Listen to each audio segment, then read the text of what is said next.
Je vous présente Émile et Mado, Enfants de la Résistance, écrit par Sophie de Mullenheim. Ce livre se passe pendant la Seconde Guerre mondiale.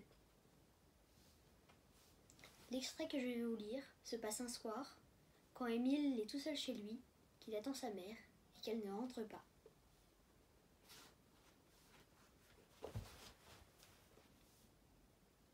Émile s'assoit sur le canapé, se relève, s'assoit à nouveau, fixe l'horloge dont les aiguilles avancent inexorablement. 4h30. Il se prend la tête entre les mains, se ronge l'ongle du pouce, regarde l'horloge à nouveau. 4h50. Il espérait tant que cela n'arriverait jamais. « Maman, maman !» appelle-t-il mentalement. « Reviens, s'il te plaît !» Le jeune garçon se retient de pleurer, mais l'angoisse lui noue l'estomac. Il se lève à nouveau, passe devant la fenêtre, ouvre la porte de la chambre de sa mère. Si seulement elle était rentrée et qu'il ne l'ait pas entendue. Mais le lit est vide. Émile presse ses mains l'une contre l'autre, terrifié. À côté de lui, Puce le suit à la trace, inquiète. Elle se frotte à ses jambes.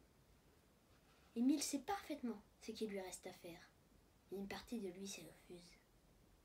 Il voudrait attendre encore et encore jusqu'à ce que sa mère revienne, car elle reviendra, c'est évident. Elle ne peut pas l'avoir laissé tout seul. Il y a quelques jours, quand sa mère est rentrée de son travail, Émile l'a retrouvée nerveuse. On aurait dit que quelque chose la préoccupait. Durant tout le dîner, elle est restée étrangement silencieuse, le regard perdu, comme si Émile n'était pas là. Et puis tout à coup, ses yeux se sont poursuivis sur lui et elle a tressailli. « Émile, si un soir je ne rentre pas, a-t-elle alors commencé. « Non, maman. » D'un geste de la main, elle l'a fait taire. « Si un soir je ne rentre pas, tu dois immédiatement quitter Paris. » Comme elle l'a regardé, hagard, elle ajouta. « Tu iras retrouver ma sœur, tante Jeanne, à Chartres. C'est à quelques kilomètres en train de Paris. Tu y seras en sécurité. Mais Jeanne est au courant. Si tu vas la voir, elle t'accueillera. » « Et toi ?» La mère d'Émile a ignoré sa question pour poursuivre. « Prends Puce avec toi et quelques affaires que tu glisseras dans la sacoche de ton père. Emporte-la bien, cette sacoche. Il y tient beaucoup. J'aimerais qu'il la retrouve à son retour.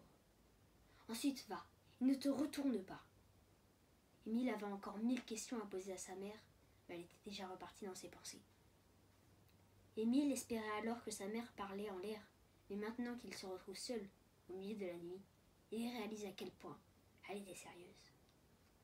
Il s'avance vers la photo en noir et blanc de ses parents, posée sur la commode du salon et prise le jour de leur mariage. Ils ont l'air si heureux. Son père a fière allure dans son uniforme d'officier. Émile a hérité de sa grande taille, de ses cheveux roux, de son nez légèrement retroussé. Accrochée à son bras, sa mère est radieuse dans sa robe blanche aux lignes fluides,